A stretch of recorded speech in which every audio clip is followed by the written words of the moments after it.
A convicted sex offender, believed to have molested as many as 15 children between the ages of 1 and 13, is now being released from prison after having been deemed unlikely to reoffend because he now identifies as a woman.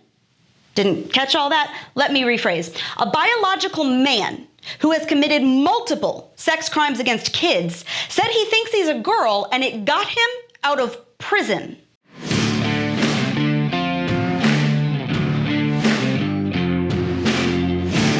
The Des Moines Register reports 23-year-old Joseph Matthew Smith is a convicted child molester suspected of having abused more than a dozen children, both girls and boys, between the ages of 1 and 13. 1 and 13. Now, the Iowa Attorney General's office is no longer pursuing Smith's commitment because he now says he's a woman and started transitioning to Josie in 2017. Now, it gets worse, believe it or not. A prior report had determined Smith had an above 20% likelihood of reoffending within 5 years of his release because his victims were of both genders and because he was under 25, and his only sexual encounters have been of the molestation variety.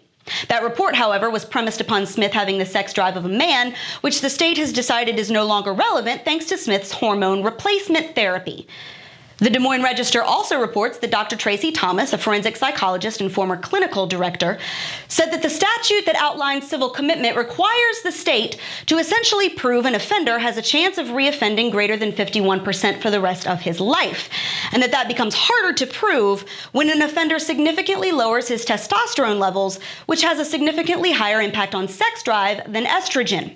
So, in other words, because Smith is no longer a dude, he won't try and rape anybody, besides the fact that he has dude parts. But according to Attorney General spokeswoman Lynn Hicks, no one should be worried about his release because Smith will be registered as a sex offender, saying he'll be subject to sex offender registration requirements for the rest of his life, including having regular meetings with a probation officer and a listing on an Attorney General clearinghouse. Which apparently makes it all better, then, because no one on a sex offender registry has ever gone on to molest anyone else, and God knows no transgender person has ever bad-touched a kid, right? You know, perhaps the only thing more offensive than the idea that womanhood is so cheap that a man can just become one because he feels like it is the notion that we should let a man who sexually abused infants and toddlers out of jail because he says he's a chick. This is insane. You get that, don't you? Even if you are a straight-up dyed-in-the-wool liberal who thinks Hillary Clinton walks on water, you cannot possibly think that this makes any sense, right? That we're letting convicted child sex predators out of jail because we've decided diversity is more important than protecting our kids. And you know, here's the scariest part, even scarier perhaps than the number of children that this guy might go on to abuse, because the state of Iowa has lost its mind. A nation like this cannot exist for long. A country that kills its own children and erases its own borders and piles on its own debt and has now become so socially woke that it lets child sex offenders who molested infants out of jail because they've decided to swap genders. A society like that cannot support the weight of its own idiocy without imploding.